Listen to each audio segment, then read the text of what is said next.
നമസ്കാരം. സമഗ്രയിലേക്ക് സ്വാഗതം. പാനൂർ പാലിയേറ്റീവിന്റെ നേതൃത്വത്തിൽ സ്നേഹ സാന്ത്വന യാത്ര സംഘടിപ്പിച്ചു. പാനൂർ നഗരസഭാ chairman KP Hashim flag off നിർവഹിച്ചു. പാലിയേറ്റീവ് രംഗത്ത് സമാനതകളില്ലാത്ത പ്രവർത്തനം കാഴ്ചവെക്കുന്ന പാനൂർ പാലിയേറ്റീവ് സെന്ററിന്റെ നേതൃത്വത്തിൽ സ്നേഹ സാന്ത്വന യാത്ര സംഘടിപ്പിച്ചു. പാനൂർ നഗരസഭാ chairman KP Hashim flag off നിർവഹിച്ചു.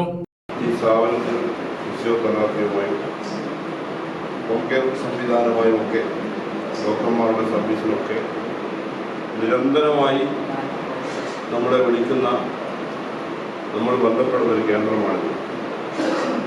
അത് എത്രമാത്രം അവരിൽ ഈ സ്ഥാപനവുമായി ആത്മബന്ധം ഉണ്ടാക്കിയിട്ടുണ്ട് എന്നത് മാത്രമല്ല, കാരണം നമുക്കറിയാം ഹോസ്പിറ്റൽ മേഖലയിലായാലും മറ്റ് കാര്യങ്ങളിലായാലും ഒക്കെ ഇതൊക്കെ ഒരു കച്ചവട താല്പര്യമായി പോകുമ്പോൾ ഏറ്റവും പ്രയാസം അനുഭവിക്കുന്ന പാർശ്വവൽക്കരിക്കപ്പെട്ട ആളുകൾക്ക് അവർക്കൊക്കെ അത്താണിയായി ഒരു സാന്ത്വന കേന്ദ്രമായി കാരുണ്യ പ്രവർത്തനത്തിൻ്റെ ഭാഗമായി അത് ഏറ്റെടുത്ത് നടത്തി മുന്നോട്ട് പോവുക എന്ന് പറയുന്നത് നമ്മുടെയൊക്കെ ജീവിത ശൈലിയിൽ നമ്മളൊക്കെ തിരക്കിൻ്റെ ആളുകളായി PP സുലൈമാൻ ഹാജി അധ്യക്ഷത വഹിച്ചു.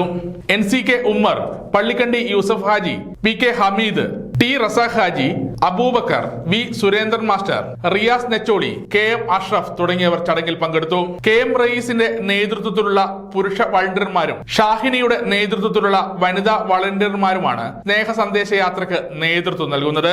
ചടങ്ങിന് ബാങ്കിൽ അനീഫ സ്വാഗതവും നെല്ലൂർ സമീർ നന്ദിയും പറഞ്ഞു. 20ഓളം കിടപ്പ് രോഗികളും അവരുടെ സഹായികളും ഉൾപ്പെടുന്ന 50 പേരടങ്ങുന്ന സംഘമാണ് സ്നേഹ സന്ദേശ യാത്ര നടത്തുന്നത്.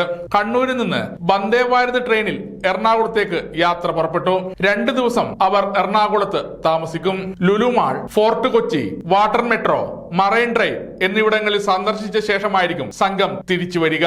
പാനൂർ പാലിയേറ്റീവ് സെന്ററിന്റെ പ്രവർത്തനങ്ങൾ അത്ഭുതമാണെന്ന് പാനൂർ നഗരസഭാ ചെയർമാൻ KP ഹാഷിം പറഞ്ഞു. ചടങ്ങിൽ വെച്ച് പാലിയേറ്റീവ് പ്രവർത്തകരെയും പാലിയേറ്റീവ് പ്രവർത്തനങ്ങൾക്ക് നേതൃത്വം നൽകുന്ന PP സുലൈമാൻ ഹാജിയെയും ആദരിച്ചു.